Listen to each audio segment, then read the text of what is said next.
Welcome back. देखो fluid mechanics को continue कर रहे हैं। इससे पहले भी कुछ इंपॉर्टेंट एमसीक्यूज थे जो मैंने आपको बताया। आई होप आपने उसको भी देखा होगा। वहाँ से क्वेश्चन बिल्कुल आता है, तो आप उसको एक बार ज़रूर देख लेना, ठीक है। आगे देखेंगे, ये क्वेश्चन नंबर 1 यहाँ पे देखिए क्या है। बोलता है a fluid rests in equilibrium in a field of force. तो जो फ्लूइड है आपका वो रेस्ट पे है, इक्विलिब्रियम में है, ठीक है। अच्छा, अब ये देखिए कि जो फोर्स है, तो एक्स एक्सिस के अलोंग में जो फोर्स लग रहा है वो ये है, वाई एक्सिस के अलोंग में जो फोर्स है वो ये है, और जेड एक्सिस के अलोंग में जो फोर्स है वो ये है, ठीक है। The curve of equal pressure and equal density. देखो इक्वल प्रेशर और इक्वल डेंसिटी के लिए जो कर्व का इक्वेशन होता है, तो ये हम लोगों ने देखा था। क्या होता है इक्वेशन, तो डायरेक्ट मैं इसका इक्वेशन लिख रहा हूँ, ठीक है। इक्वेशन गिवन बाई कैसे देते हैं, तो इसका देखो फॉर्मूला इस तरह से बनता है, d x by right partial derivative of y with respect to z minus partial derivative of z with respect to y equal to dy divided by partial derivative of z with respect to x minus x का z में, okay, equal to dz divided by partial derivative of x with respect to y और minus partial derivative of y with respect to x। अच्छा, अब आप देखोगे ना यहाँ पे, तो इसको याद रखना काफ़ी सिंपल है। जैसे देखो, जब आप dx लोगे तो हमको बस ऐसे घूमना होता है, x y z, okay, clockwise. तो इसको याद भी रख लो, ये फार्मूला काफ़ी इंपॉर्टेंट है। अगर इक्वल प्रेशर और इक्वल डेंसिटी के लिए आता है तो आपको इस फार्मूला से कर्व मिल जाएगा कि कौन से कर्व में जो फ्लूइड है आपका वो रेस्ट पे है, ठीक है। तो यहाँ पर आप देख सकते हैं कि अगर आप x को लेंगे ना, जैसे dx आपने लिया, अगर आप x को लोगे, dx लोगे, तो आपको अब x को छोड़ देना है और yz को लेना है। और देखो जो सेंस है, पहले y आएगा, फिर क्या आएगा, फिर z आएगा, ठीक है। तो आप पार्शियल डेरिवेटिव y का लोगे विथ रिस्पेक्ट टू z, तो देखिए यहाँ पे जो वेरिएबल है वो स्मॉल x y z है, ठीक है। और जो फोर्स है वो आपका कैपिटल है, तो ऊपर में कैपिटल रहेगा और नीचे में स्मॉल रहेगा, ये आप ध्यान दीजिएगा, ठीक है। तो चलो, तो ये partial derivative y with respect to z हो गया, फिर उल्टा कर लेना है, जेड का ले लेना है वाई में, ओके। फिर जब आप डी को लोगे, तो डी को लेंगे तो क्या करेंगे, अब एक्स को वाई को छोड़ देंगे, और इस सेंस में देखो क्या आएगा, जेड फिर एक्स आएगा। तो पहले जेड का लेंगे, ऊपर में कैपिटल होगा, स्मॉल वेरिएबल होगा एक्स, तो partial derivative z with respect to x minus उल्टा एक्स का जेड में, ठीक है। इसके बाद जब आप जेड को लोगे तो इसको छोड़ दोगे तो एक्स वाई आएगा। तो पार्शियल डेरिवेटिव ऑफ फोर्स, ऊपर में फोर्स होगा कैपिटल एक्स, नीचे में with respect two variable derivative y minus उल्टा। तो ये बहुत सिंपल याद रहता है, ठीक है। बिंदास तरीके से आप इसको याद रख सकोगे। और जब आपको याद हो गया तब आप इसको सिर्फ अप्लाई करो, ठीक है। क्या करो, चलो पार्शियल डेरिवेटिव करो y का विथ रिस्पेक्ट टू z। यहाँ पे y है, ठीक है। तो एक मैं करके दिखा देता हूँ, हालांकि ये सब चीज़ आपको बहुत पहले से आता है, तो ये सब पर क्या बात करना, ठीक है। चलो, फिर भी अगर y का करेंगे z में तो क्या आएगा, पार्शियल डेरिवेटिव, तो इसका 2z आ जाएगा। बाकी z के अलावा जो है उसको वो कांस्टेंट हो जाता है और माइनस वाई आएगा, ठीक है। ये हो गया। इसी तरीके से अगर आप जेड का करते हो तो इसको पहले मैं लिख देता हूँ 2z माइनस वाई, ओके। फिर आप जेड का करोगे वाई में, अब देख के बस करते जाओ। जेड का करोगे वाई में तो क्या मिलेगा, 2y और माइनस जेड मिलेगा। So 2y minus z right is equal to dy में लेते हैं, जेड का करते हैं x में, तो 2x और माइनस जेड मिलेगा। सो 2x minus z right, minus फिर आप x का जेड में करोगे तो आपको 2z और माइनस x मिलेगा। So it is 2z minus x is equal to dz by x का y में करो तो 2y मिलेगा और माइनस x मिलेगा। So it is 2y minus x, minus y का x में करेंगे तो आपको मिलेगा 2x minus y, right, 2x minus y. चलो ये आ गया। अब इसको आप देखोगे ना तो यहाँ पे बहुत ही आसानी से ये आपका काम होने वाला है, बहुत मज़ा आएगा देखेंगे तो हम लोग, ठीक है। देखिए क्या है, आप चाहो तो इसको फैक्टर में बदल सकते हो, बट यहाँ पे जैसे देखो ये अगर है क्या, ये अगर आप देखोगे तो डिफरेंशियल इक्वेशन में जो हम लोग पढ़ते थे लैग्रेंजेस डिफरेंशियल इक्वेशन, तो यही इसका जो ये फॉर्म है, ये लैग्रेंजेस डिफरेंशियल इक्वेशन का एग्जैक्टली फॉर्म है। तो हम लोग इसको कैसे बनाते थे, तो जिस तरीके से बनाते थे हम यहाँ पे वही काम करेंगे। थोड़ा इसको और सिंप्लीफाई कर देते हैं, इसको लिखेंगे dx, देखिएगा ना हर जगह 2z में आपका यहाँ पे देखो माइनस माइनस हो जाएगा प्लस, राइट, तो 3z हो जाएगा, और ये हो जाएगा आपका माइनस 3y, राइट। तो अगर हम लोग देखें यहाँ पे तो ये हो जाता है मेरा 3z माइनस 3y। यहाँ पे आप देखोगे तो dy हो जाएगा divided by again 3x minus 3z is equal to यहाँ पे आपका हो जाएगा dz ये हो जाएगा 3y माइनस 3x। अब आप 3 को बिल्कुल कॉमन ले सकते हो, तो आपका सिंपल ही आएगा dx by z minus y dy by x minus z dz by y minus x. ठीक है, अभी तीनों प्रोपोर्शन है, अगर मैं इच को लूँ और सबको ऐड कर दूँ तो इच फ्रैक्शन क्या हो जाएगा, इक्वल हो जाएगा इस फ्रैक्शन के। ऊपर में तीनों को ऐड करेंगे, नीचे भी तीनों को ऐड कीजिएगा, देखिए वाई वाई कट जाएगा, एक्स एक्स कट के आपको 0 आ जाएगा। ठीक है, तो यहाँ पे जो क्विकली आपको पहला जो आपको इक्वेशन मिलता है यहाँ से, वो क्या मिल जाएगा जी। तो इसको मैं देखो यहाँ लिख रहा हूँ। ठीक है, अगर मैं इस फ्रैक्शन को किसी भी फ्रैक्शन से लेकर सोल्व करता हूँ तो क्या आएगा, dx plus dy plus dz, ये आपका 0 आ जाएगा। डिफरेंशियल इक्वेशन में तो आप माहिर हैं, इसको इंटीग्रेट कर देंगे तो हमको मिल जाता है, ये क्या मिल गया जी, ये मिल गया इक्वेशन ऑफ प्लेन। इसको आप पहचानते हो, थ्री डायमेंशन में क्या कहलाता है, इक्वेशन ऑफ प्लेन कहलाता है। ठीक है, ये मिल गया। एक और डिफरेंशियल इक्वेशन चाहिए होता है हम लोगों को, तो मैं एक और कर ले रहा हूँ, क्या, इच फ्रैक्शन इक्वल टू। ठीक है, यहाँ पे जो तीनों फ्रैक्शन है, ये तीनों इच फ्रैक्शन इक्वल टू क्या होगा, तो मैं ऐसे भी लिख सकता हूँ, x into d x plus y into d y plus z into d z. ठीक है, ये सब प्रैक्टिस है आपको लैग्रेंजेस के डिफरेंशियल इक्वेशन से। तो ऊपर में x से मल्टीप्लाई किया गया है, तो नीचे भी करोगे तो क्या आ जाएगा, नीचे x z minus x y plus यहाँ पे ऊपर नीचे y से करेंगे तो आ जाएगा y x minus y z, और यहाँ पे करेंगे तो आ जाएगा z y minus z x. ठीक है, अगर इसमें आप माहिर नहीं हो तो आप डिफरेंशियल इक्वेशन में जो लैग्रेंजेस वाला पोर्शन है ना, वो आप देख लेना, तो आपको फिर कोई इशू नहीं रह जाएगा। एक्स जेड कैंसिल हो गया, जेड वाई सब कैंसिल हो गया। फिर अगेन ये नीचे में क्या आ रहा है, 0 आ रहा है। इसका मतलब ये है कि किसी भी फ्रैक्शन के साथ हम इसको लेंगे तो क्या आएगा, तो सिंपली आ जाएगा x d x plus y d y plus z d z equal to 0 आएगा। और जब हम इसको इंटीग्रेट करते हैं तो आ जाता है x square plus y square plus z square equal to कोई कांस्टेंट हमको मिलेगा c2। ठीक है, बाई 2 होगा तो 2 से मल्टीप्लाई करेंगे, देन तभी वो कांस्टेंट ही रहेगा। अब देखो यहाँ पे इक्वेशन 1 आपको मिला है एक प्लेन, और इक्वेशन 2 आपको क्या मिला है, ये है आपका स्फीयर। ठीक है, और स्फीयर और प्लेन दोनों अगर ज्वाइंट कर दे, चूँकि इसका जो आंसर है, सॉल्यूशन जो है डिफरेंशियल इक्वेशन का, वो दोनों के कॉम्बिनेशन से आएगा। और दोनों का कॉम्बिनेशन क्या होता है, यानी एक स्फीयर और एक प्लेन का कॉम्बिनेशन क्या होता है जी। तो आप जानते हो कि अगर स्फीयर और प्लेन दिया हुआ है तो ये डिनोट करता है सर्कल ऑफ इंटरसेक्शन को। किसको, circle of intersection of plane and sphere, right. तो यहाँ पे जो हमको जो मिलेगा वो क्या मिलेगा, सेट ऑफ सर्कल मिलेगा। तो करेक्ट ऑप्शन क्या हो जाएगा, तो करेक्ट ऑप्शन यहाँ पे हो जाएगा ऑप्शन नंबर 3, राइट। तो अब बोलोगे सर बहुत टाइम लग गया, बहुत टाइम नहीं लगा, मैंने आपको ये समझाया फार्मूला और ये सब कुछ, वरना धड़ल्ले से ये डिफरेंशियल इक्वेशन सोल्व करने में 1 मिनट भी नहीं लगता। ये आप लैग्रेंजेस के डिफरेंशियल इक्वेशन को पढ़ के अच्छे से जानते हो। ठीक है, तो नेक्स्ट देखते हैं क्वेश्चन नंबर 2। आ जाओ, क्वेश्चन नंबर 2 यहाँ पे है, क्या है जी, बोलता है a triangle ABC is immersed in a liquid, its plane is vertical and side AB is in the free surface, O be the circumcenter of triangle ABC, then the ratio of pressure on triangle OCA to the triangle OCB। ठीक है, पहले देखो situation क्या है, उसके बाद हम लोग इस पर बात करेंगे। तो देखिए सिचुएशन मैंने यहाँ पे ड्रॉ कर दिया है। ABC जो है आपका एक ट्रायंगल है जो कि इमर्स्ड है इन द लिक्विड, प्लेन इसका वर्टिकल है, और जो साइड AB है वो फ्री सरफेस में है। सो it is this one is the free surface, right. ये आपका फ्री सरफेस है। अच्छा, फिर आप देख सकते हो कि वो आपका सर्कम सेंटर है, जैसा कि दिख रहा है ट्रायंगल ABC का सर्कम सेंटर है। इसका मतलब है कि हम लोग ये जो है रेडियस, अगर इसका सर्कम रेडियस जो है, अगर सर्कम सर्कल बनता है तो उसका रेडियस r होगा, तो ये OA OB OC ये सब क्या होगा, रेडियस के इक्वल होगा। ये सारा प्रॉपर्टीज़ आप जानते हो, राइट। अब देखो O से मैंने एक परपेंडिकुलर डाला है OM for the triangle AOC, इसी तरीके से ON मैंने परपेंडिकुलर डाला है for the triangle OCB, right. Clear है, राइट। तो अब देखो यहाँ पे जो हमको बोल रहा है ratio of pressure on the triangle OCA, एक तो आपको ये ट्रायंगल लेना है OCA और एक आपको लेना है OCB, ये दोनों, ठीक है। अब देखो चूंकि O मेरा सर्कम सेंटर है तो सेंटर ऑफ ग्रेविटी होगा, ठीक है, फॉर द ट्रायंगल OAC, चूंकि आपको एक तो OCA लेना है ट्रायंगल और एक आपको लेना है OBC, ठीक है। जैसा आपको दिख रहा है ये दोनों ट्रायंगल मेरे लिए इंपॉर्टेंट है क्योंकि इन दोनों का प्रेशर का मेरे को रेशियो निकालना है। तो प्रेशर का जब आप फॉर्मूला देखते हो तो प्रेशर होता क्या है, तो प्रेशर का फॉर्मूला होता, हम लोग पढ़े थे WSZG, ठीक है। ये होता है W आपका वेट पर यूनिट लेंथ है, S आपका क्या है, उसका एरिया है, और जो ZG है वो क्या है, वो है आपका depth of centre of gravity, depth of centre of gravity, ठीक है।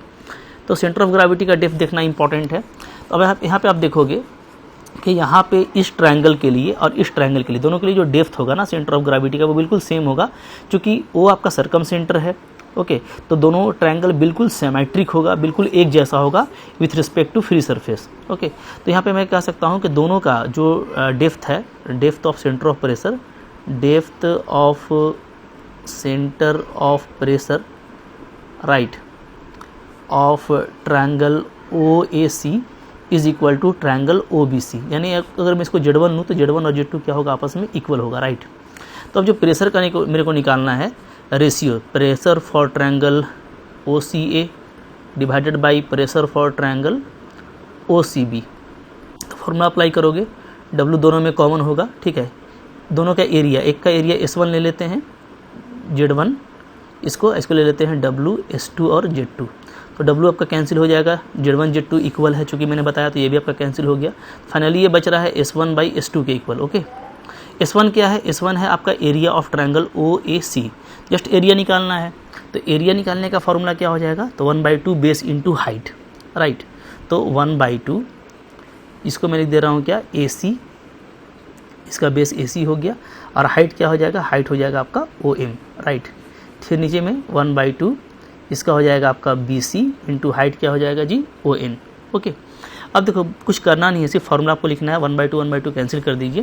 तो बस मैं जस्ट यहीं पे लिख रहा हूँ ताकि आपका काम यहाँ पे फिनिश हो जाए, ठीक है। तो देखो AC को क्या लिख सकते हैं, अब देखिए AC की बारी आ गई ना। तो आप देखो कि B के अपोजिट एंगल, चूँकि यहाँ पे जिस फॉर्म में दे रखा है, तो प्रॉपर्टी ऑफ ट्रायंगल अप्लाई कीजिए। ये पूरा जो एंगल है वो कितना होगा, वो B होगा, ठीक है, अपोजिट टू वर्टेक्स B।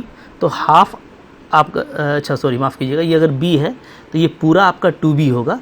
ये पूरा कितना होगा, 2B using property of triangle. तो ये भी आपका B होगा और ये भी आपका क्या होगा, B, ठीक है। ये भी B होगा और ये भी B। तो अब देखिए अगर मैं निकालूँ, तो अगर मैं AM निकालूँ तो AM का क्या हो जाएगा फॉर्मूला, तो ये रेडियस आपका R है, ठीक है, ये एंगल मेरा B है, राइट। तो ये सामने वाला क्या हो जाएगा, ये हो जाएगा आपका R साइन B, ये हो जाएगा। अगर ये R साइन B है तो ये भी आपका R साइन B होगा, ठीक है, दोनों तरफ से बराबर है। तो AC आपका आ जाएगा 2R साइन B। इसी तरीके से OM, तो OM मेरा आ जाएगा R cos B, ठीक है। नीचे में अब ये जैसे B के लिए था, तो अब इस ट्रायंगल के लिए अप्लाई करोगे, जब आप नीचे OCB था ना, तो OCB के लिए जब आप अप्लाई करोगे तो A के सामने जो एंगल है वो 2A होगा और AA में बढ़ जाएगा। तो सिंपली ये क्या हो जाएगा, 2R sine A into R sine B, ये हो जाएगा। R कैंसिल हो गया, 2R कैंसिल हो गया, राइट। तो हम लोग देख रहे हैं कि sine B by sine B है और यहाँ पे आपका cos B है और 2B लगा हुआ है। तो 2 साइन B cos B कर देते हैं, तो ये आपका हो जाएगा सिंपली साइन 2B, ठीक है। क्या हो जाएगा फॉर्मूला, ये हो जाएगा आपका साइन 2B हो जाएगा और नीचे में आपका आ जाएगा साइन 2A, राइट, क्लियर है। तो sign 2B by sine 2A आ रहा है, simply 2 sine theta cos theta क्या होता है, साइन 2 थीटा होता है। तो इसके हिसाब से आपका जो ऑप्शन नंबर 2 है वो करेक्ट है।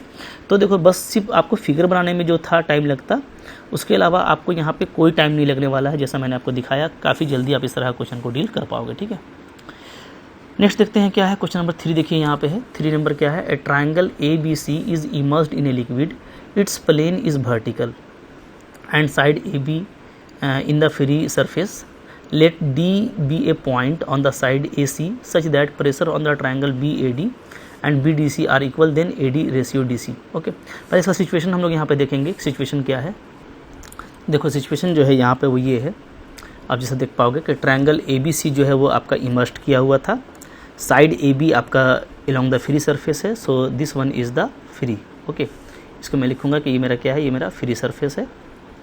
अच्छा, अब देखिएगा कि D आपका एक पॉइंट है ऑन द साइड AC, ये आप देख पा रहे हो यहाँ पे, और such that pressure on the triangle BAD, इस तरीके से जो प्रेशर BAD पे पड़ रहा है और जो प्रेशर आपका BDC पे पड़ रहा है, BDC इस पे और इस पे, ठीक है, ये दोनों इक्वल है। तो आपको AD और AD बाई DC पूछ रहा है कि AD बाई DC का वैल्यू क्या होगा। तो मैं देखिए यहाँ पे जो है एक परपेंडिकुलर ड्रॉ कर देता हूँ, चूँकि हाइट मेरे को पता रहेगा, जब भी हम लोग क्या करेंगे उसका सेंटर ऑफ ग्रेविटी का हाइट देख पाएंगे, ठीक है। तो इस ट्रायंगल के लिए मैं देखिए ले लेता हूँ हाइट H डैश है और इस ट्रायंगल के लिए मैं ले लेता हूँ H है। राइट, क्लियर है। तो यहाँ से देखो मेरा काम करना काफ़ी आसान हो जाएगा। अब देखिए जैसा कि हमको गिवन है, क्या गिवन है, हमको गिवन है सिंस क्या है कि pressure for the triangle ADB is equal to pressure for the triangle BDC। अगर ये दोनों इक्वल है, राइट, तो फार्मूला क्या कहता है, फार्मूला कहता है कि जैसे प्रेशर फॉर द ट्रायंगल अगर मैं ADB निकालूँ तो क्या हो जाएगा, ये हो जाएगा W, ठीक है, इसका एरिया S1 और इसका सेंटर ऑफ ग्रेविटी का height Z1 is equal to यहाँ पे हो जाएगा आपका W S2 और Z2, ठीक है। W हमारा कैंसिल हो जाएगा यहाँ से। अब देखो S1 क्या आने वाला है, तो S1 होगा आपका 1/2 बेस AB, राइट, और हाइट मेरे क्या लिया हूँ H डैश Z1। अब आपको पता है कि जो बेस से सेंटर ऑफ ग्रेविटी का जो डेप्थ है ट्रायंगल के लिए वो क्या होता है, वो 1/3 होता है हाइट के, तो H'/3 ये हो गया, राइट। अच्छा, इक्वल टू, अब यहाँ से देखिएगा आप कि अच्छा यहाँ पे ना BDC का निकालना थोड़ा मुश्किल है, तो BDC के लिए मैं एक थोड़ा लॉजिक यहाँ पे लगा रहा हूँ, ठीक है। क्या लगा रहा हूँ वो भी देख लेता हूँ। यहाँ पे देखो क्या है कि चूँकि दोनों का एरिया इक्वल है, अब पहले याद रखिए कि जो ABC है पूरा जो ट्रायंगल है वो दो ट्रायंगल में बढ़ जाएगा आपका, किसमें, ADB में बढ़ जाएगा और प्लस BDC में बढ़ जाएगा, ठीक है, दो ट्रायंगल में बढ़ जाएगा। अब ये दोनों ट्रायंगल जो है आपका बिल्कुल इक्वल है जैसा हम लोग देख रहे हैं, ठीक है। तो पूरे पे जो प्रेशर है, प्रेशर पूरे पे वो क्या है, pressure at ADB plus pressure at BDC के इक्वल होगा। अब ये दोनों का प्रेशर अगर इक्वल है तो मैं कह सकता हूँ कि प्रेशर एट BDC जो है वो क्या है, वो है आपका half of pressure of triangle ABC, पूरे का आधा होगा, चूँकि ये दोनों इक्वल है ना। अगर मैं दोनों को इक्वल कर दूंगा इस रिलेशन को यूज़ करके तो BDC का क्या आ जाएगा, just half of triangle ABC आ जाएगा, क्लियर। तो हम लोग यहाँ पे यही लॉजिक लगाएंगे तो ये मेरे लिए ज़्यादा बेटर रहेगा। तो यहाँ पे मैं इसको ऐसे लिख देता हूँ, ठीक है, this implies pressure of ADB is equal to, BDC को हटा के कर देता हूँ क्या, 1/2 प्रेशर ऑफ ABC। तो W तो ठीक है, ठीक है। अब S2 जो है ABC का एरिया हो गया और Z2 क्या हो गया, ABC का डेप्थ हो गया, ओके। तो इस केस में देखो क्या हो जाएगा, 1/2 इसका एरिया आएगा ABC का एरिया क्या आ जाएगा, तो बेस अगेन आपका देखो AB और हाइट आपका H, ठीक है, ये एरिया हो गया और Z2, तो इसका अगर हाइट H है तो फ्रॉम द बेस इसका भी जो सेंटर ऑफ ग्रेविटी का डेप्थ होगा वो H/3 होगा, राइट। तो ये आ गया जी। अच्छा, यहाँ पे 1/2 लगा दीजिए, 1/2 भी है ना, तो 1/2 यहाँ पे भी आ जाएगा, ओके। एक 1/2 तो यहाँ पे देखो कैंसिल हो रहा है, AB भी हमारा कैंसिल होगा, 3 भी कैंसिल होगा। तो यहाँ पे जो आपको नेट रिजल्ट मिल रहा है उस पर मैं आपको दिखा देता हूँ कि हमारा रिजल्ट क्या आ रहा है, ठीक है। तो हमारा रिजल्ट यहाँ पे देखो आ गया, चलो यहाँ पे कर देता हूँ। तो रिजल्ट मेरा बच रहा है H डैश का स्क्वायर, उधर बच रहा है, इधर बच रहा है 1/2 H का स्क्वायर, ये बच रहा है, ठीक है। तो यहाँ से मैं बोल सकता हूँ कि H डैश क्या है, H/√2 के इक्वल है, ठीक है। तो यहाँ से आप डायरेक्ट कह सकते हैं कि H/H डैश ये क्या आ जा रहा है, तो ये आपका आ जाएगा √2/1, ओके। अब देखिए H/H डैश मैंने क्यों लिखा, इसलिए कि आपने पढ़ा हुआ है, ठीक है, थेल्स थ्योरम हम लोगों ने भी देखा कि H/H डैश का वही रेशियो होगा जो क्या होगा, जो आपका AC, पहले हम लोग AC लेंगे बाई AD, तो AC/AD का भी यही रेशियो होगा √2/1, क्योंकि ये दोनों सिमिलर ट्रायंगल होगा। तो सिमिलर ट्रायंगल है, आप देख सकते हो, ठीक है, कॉमन साइड भी है, 90 डिग्री का एंगल भी है, तो दोनों पैरेलल भी है। तो अब हम देख रहे हैं कि H और H डैश का जो रेशियो है वो क्या होगा, वो एग्जैक्टली AC/AD के इक्वल होगा। अब मेरे से क्या पूछा था, मेरे से पूछा था AD/DC पूछा था ना, तो AD/DC, चलो ठीक है। तो मैं पहले इसको ऐसे कर देता हूँ, AC को मैं लिख देता हूँ क्या, AD और प्लस DC, और नीचे क्या आ जाएगा, नीचे आपका आ जाएगा AD, राइट, इक्वल टू क्या आ गया आपका √2/1। अब तो ये सिंपल सा मैथ है जो हमको सोल्व करना है, ये सोल्व करते ही हमको बहुत जल्दी आंसर मिल जाने वाला है। तो देखो क्या आ जाएगा, यहाँ पे आ जाएगा 1 + DC/AD is equal to √2/1, right. यहाँ से आपका आ जाएगा DC/AD इज इक्वल टू √2/1 - 1, यहाँ से आपका आ जाएगा DC/AD इज इक्वल टू √2 - 1, क्या हुआ, जैसे √2 - 1 आ रहा है, /1 ही लिखेंगे, ठीक है। तो अब आपको निकालना क्या था, आपको निकालना था AD/DC निकालना था ना जी, AD/DC, यस।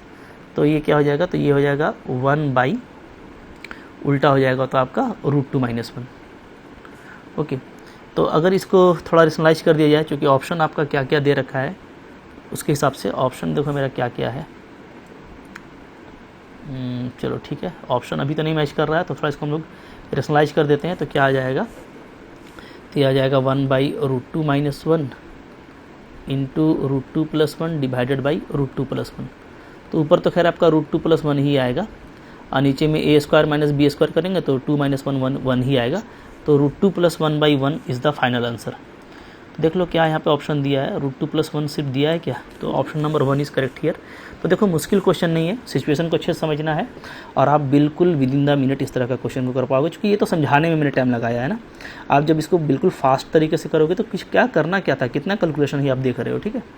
तो आई होप आपके लिए फ्रूटफुल था, ठीक है। अब इस तरह का स्ट्रेटेजी आपको प्लान कर लेना है कि आपको एग्ज़ाम में कौन सा पहले करना है। तो अगर आप बात कर रहे हो झारखंड पीजीटी मैथ्स की, तो उसमें, या जेएसएससी टेक्निकल की बात कर रहे हो, तो उसमें तो आपको प्योर मैथमेटिक्स भी है, बहुत सारा जो है आपका बिल्कुल कह लो कि इजी मैथ्स भी है, लाइक ज्योमेट्री है, प्रोबेबिलिटी है, वेक्टर है। तो भाई आपको मैथमेटिकल फिजिक्स का पूरा क्वेश्चन नहीं करना है, ठीक है। कुछ तो आपको बिल्कुल स्ट्रेट फॉरवर्ड आपका रिजल्ट पे रहता है, आप उसको कर सकते हो। और ये सब क्वेश्चन आपको जब इनफ टाइम मिल रहा है जब आप करते हो, ठीक है। तो वो स्ट्रेटेजी प्लान तो हम लोग एग्ज़ाम में करते ही हैं। तो 100 के 150 क्वेश्चन आपको तो करना नहीं होता, आप करने जाते हो तो आप तो बहुत सारा रॉन्ग कर दोगे, ठीक है। तो लेकिन जब आप करोगे इस तरह का क्वेश्चन को तो थोड़ा उसमें आपको टाइम तो देना है, ठीक है। बट अगर ज़्यादा टाइम आपको लगता है तो आप कोई और क्वेश्चन कर पाओगे। तो इस तरीके से आपको स्ट्रेटेजी प्लान करते रहना है, और मैं वो प्लानिंग आपको बताते रहता हूँ टाइम टू टाइम। चलो आज के लेक्चर में इतना ही। अच्छा लगा लाइक कीजिए, चैनल पे नए हैं सब्सक्राइब कीजिए, ठीक है। और अगर आप पूरा कोर्स करना चाहते हो तो आप मेरा एप्लीकेशन डाउनलोड करो, लिंक आपको डिस्क्रिप्शन बॉक्स में मिल जाएगा, ठीक है। Thank you very much.